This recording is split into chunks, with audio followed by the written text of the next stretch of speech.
ये बात आप जरूर स्वीकार करें कि सोते समय आपको बहुत सावधान रहना है। और प्रायः गलती सोते समय करते हैं उपासक की कोई प्रपंच की बात याद करते हुए या मोबाइल देखते हुए या कोई गंदी चेष्टाओं का आपकी रात बेकार चली जाएगी।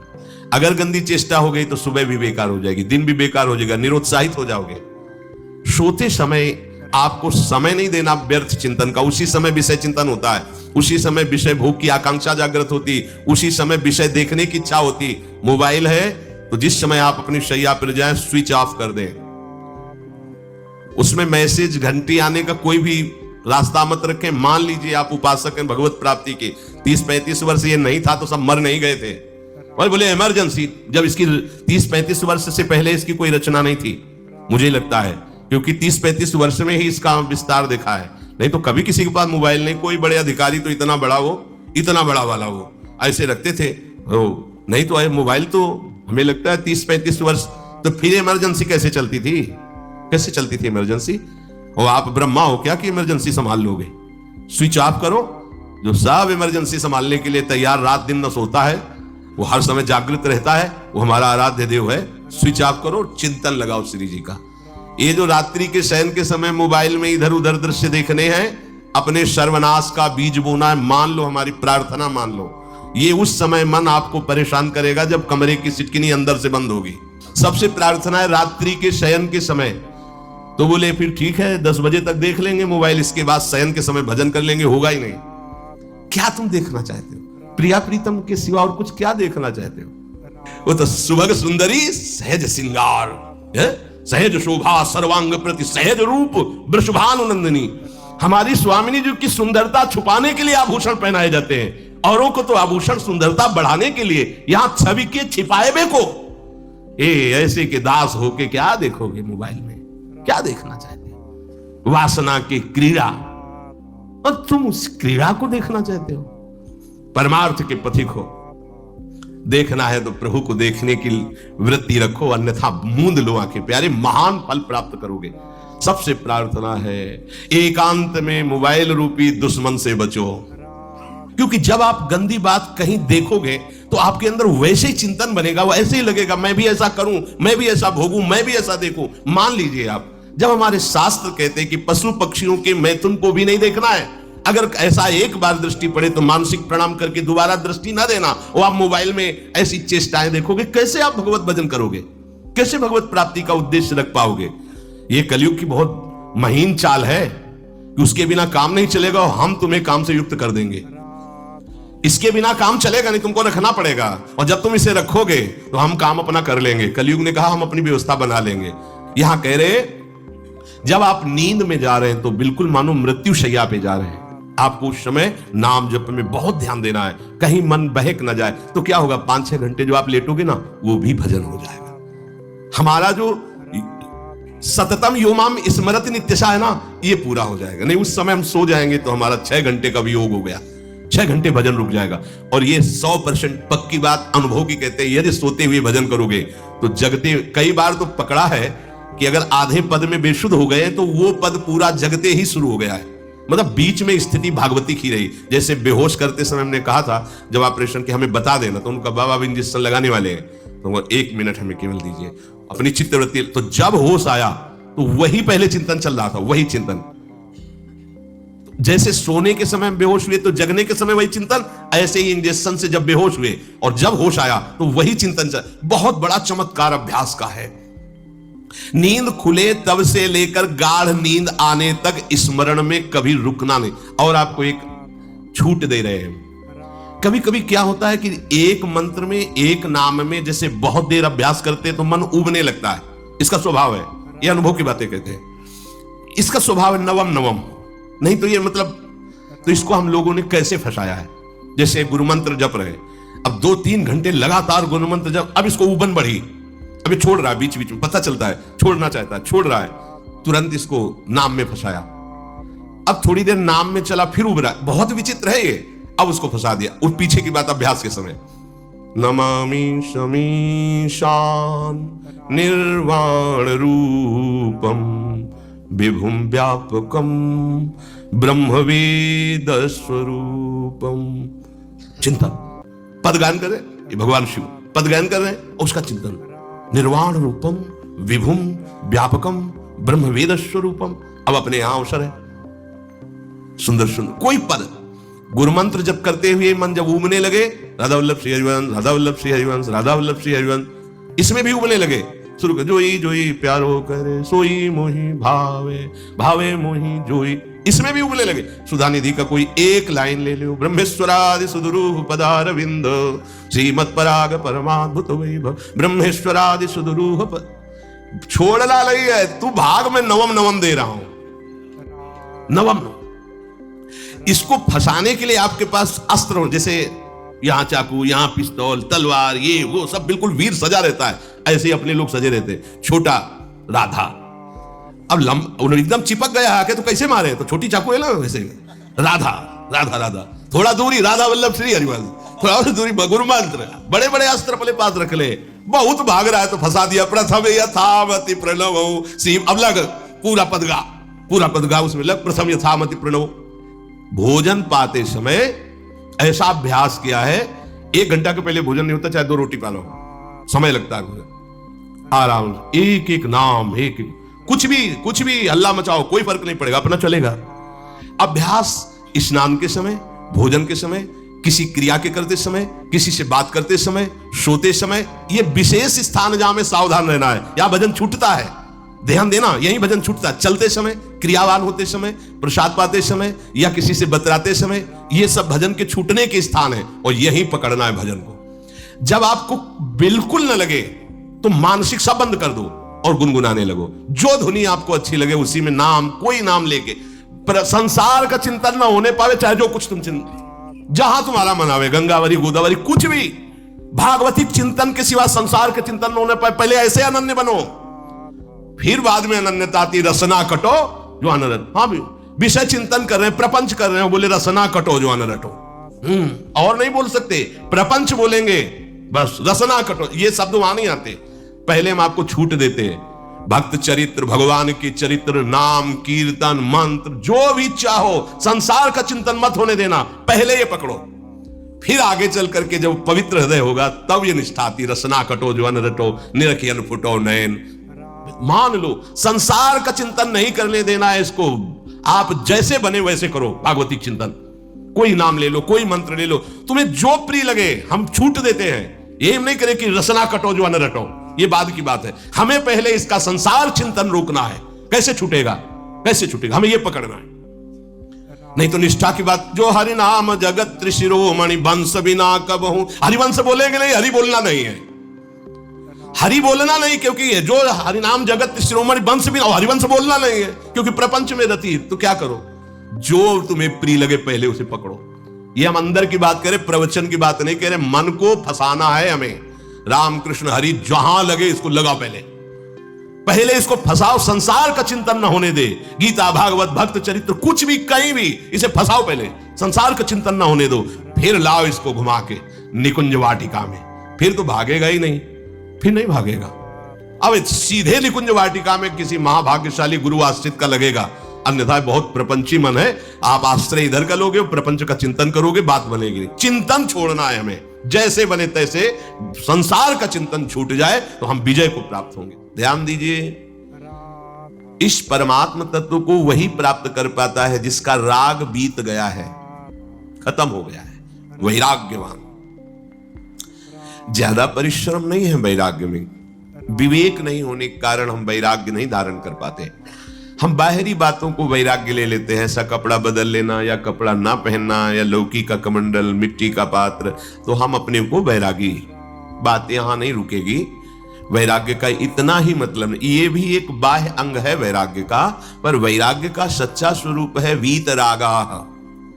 कहीं कुछ भी अच्छा नहीं लग रहा, कोई भी सुख आकर्षित नहीं कर रहा, लोक लोकांतर की प्रतिष्ठा, मान, सुख, ऐश्वर्य, व्यक्ति, कुछ अच्छा नहीं, राग खत्म हो गया।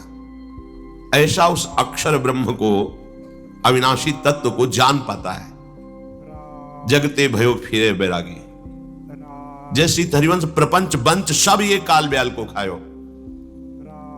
हालत यह है कि जैसे सांप ने मेढक को पकड़ रखा और मेढक सामने पतिंगा को, कीड़े को पकड़ना चाहता है। उसे यह पता नहीं कि मैं खुद किसी का कवल बन चुका हूं, वो एक झटके में मुझे अपने पेट में ले जाएगा। ऐसे ही हम सब हैं, काल के द्वारा ग्रसित है। काल ने हमें पकड़ रखा है, पर हम भोग भोगना चाहते हैं। हम नाना प्रकार की मान प्रतिष्ठा पाना चाहिए, ये पता नहीं एक झटके में हमारा अस्तित्व ही खत्म हो जाएगा। जिनके अंतःकरण में किसी भी व्यक्ति, वस्तु, स्थान, पद, प्रतिष्ठा का राग ही नहीं रह गया है, उसे कहते हैं वैराग्यवान। वीतरागाह, राग ही नहीं है। जिनका अंतःकरण निष्पाप, निर्मल हो चुका है, जिनके हृदय में केवल भगवत प्राप्ति की उत्कट लालसा जागृत हो गई है, ऐसा साधन संपन्न उपासक परमात्म तत्व में प्रवेश पाता है। अध्यात्म मार्ग की ऊंचाई पर वो स्थित हो जाता है। यदि छंतु ब्रह्मचर्यम चरंती, जिनकी इच्छा एकमात्र भगवत प्राप्ति की है, यदि छंतो, उनको क्या करना होगा? ब्रह्मचर्यम चरंती, ब्रह्मचर्य का पालन करना होगा। प्रत्येक इंद्रियों का निर्विषय हो जाना वास्तविक ब्रह्मचर्य है। केवल जनेंद्रिय से ही ब्रह्मचर्य को नहीं लेते। हमारी प्रत्येक इंद्रिय भोगों से रहित होकर भगवत अनुराग में, नेत्र प्रभु को देखना चाहते हैं, त्वगेंद्रिय प्रभु को स्पर्श करना चाहती है, घ्राणेंद्रिय प्रभु के श्री अंग की गंध पाना चाहती है, श्रवणेंद्रिय प्रभु के वचन सुनना चाहती है। एक एक इंद्रिय अपने प्रभु में लग गई, अंतर्मुख हो गई, बाहर विषयों का त्याग हो गया। इसे ब्रह्मचर्य कहते हैं। पर प्रारंभिक ब्रह्मचर्य में जनेंद्रिय का ब्रह्मचर्य अत्यंत आवश्यक है। यदि जनेंद्रिय जन्य व्यभिचार दोष से युक्त है तो कदापि उसे भगवत प्राप्ति नहीं हो सकती। शुभ गति व्यभिचारी शुभ गति चाहे, असंभव। और भगवत मार्ग में सबसे बड़ा दुश्मन यही व्यभिचार दोष है, काम। इसी से हमारा हृदय मलिन होता रहता है, अंधा बटे और बड़ा चबाए वाली दशा रहती है। हमें 50 वर्ष हो गए, अरे 50 जन्म हो जाए, तुम व्यभिचार करो, गंदी बातें करो, गंदे चिंतन करो, सो समय व्यतीत करें, अनंत जन्म व्यतीत हो गए, भगवत प्राप्ति हुई क्या? 50 वर्ष से भगवत प्राप्ति हो जाएगी क्या? 5 मिनट काफी है भगवत प्राप्ति में। एक बार नाम काफी है। वो स्थिति तो लाओ। बार बार बहिर्मुख वृत्तियों के द्वारा विषयों में सुख बुद्धि कर लेने से हमारा सारा का सारा अध्यात्म चिंतन बदलता रहता है, इसलिए लाभ नहीं मिल पाता, एक रस चिंतन नहीं रह पाता। बार बार विक्षेपी विषय करते रहते हो, हम सहते रहते हैं और भोगते रहते हैं। एक बार तो हिम्मत करके उठो। अवलो नशानी अब ना नशई हो, एक बार तो दृढ़ बनो। बस मन के अनुकूल चलने की बात को तुम्हें रोकना होगा, तभी तुम्हारे अंदर यदि छंतो, ऐसी इच्छा जागृत होगी। पक्का पक्का ऐसा ही है। जब हम किसी विषय के वेग को सहते हैं, विषय नहीं भोगते, तो मन बहुत जलाता है। उस जलन में फिर एक ही बात होती है, बस भगवत प्राप्ति हो जाए, झंझट खत्म हो जाए। कब तक हम इसमें चलेंगे? एक बार भगवत, वो जलन हमको भगवत प्राप्ति की इच्छा प्रकट करती है। अपने लोग क्या करते हैं? जलन को मिटाने की कोशिश करने लगते हैं, तो भगवत प्राप्ति की इच्छा क्या, भोग प्राप्ति की तृष्णा जागृत हो जाती है। भोगे हुए भोगों को बार बार भोगने की इच्छा का नाम तृष्णा है। बाहर और भीतर से कोई सहयोगी नहीं, जल रहा है उपासक, तब रास्ता निकलता है भगवत प्राप्ति का, तब इच्छा प्रकट होती। अब नहीं, बहुत जल लिया, अब तो केवल प्रियाजू के समीप जाना है, अब तो प्रभु के सानिध्य में रहना है, नहीं इन भोगों की जलन में जलना है। पर यहां तक पहुंचने के लिए जलना होगा, तभी लिखा सहित सहित बाढ़ भगति तास्तितिक्षस्व भारत, क्योंकि आगमा पाइनो अनित्यास, ये नाशवान काम क्रोधादि तुम्हें प्रेरित करेंगे, तुम इनके वेगों को सह जाओ। ये स्थायी नहीं है, आगमा पाइनो है, आने जाने वाले हैं, और ये सहन करने से नष्ट होते हैं, भोगने से बढ़ते हैं। यदि छंतो, अगर भगवत प्राप्ति की इच्छा है तो ब्रह्मचर्यम चरंती, ब्रह्मचर्य का पालन करना ही होगा, इसमें कोई गुंजाइश नहीं, क्योंकि आप चल ही नहीं सकते।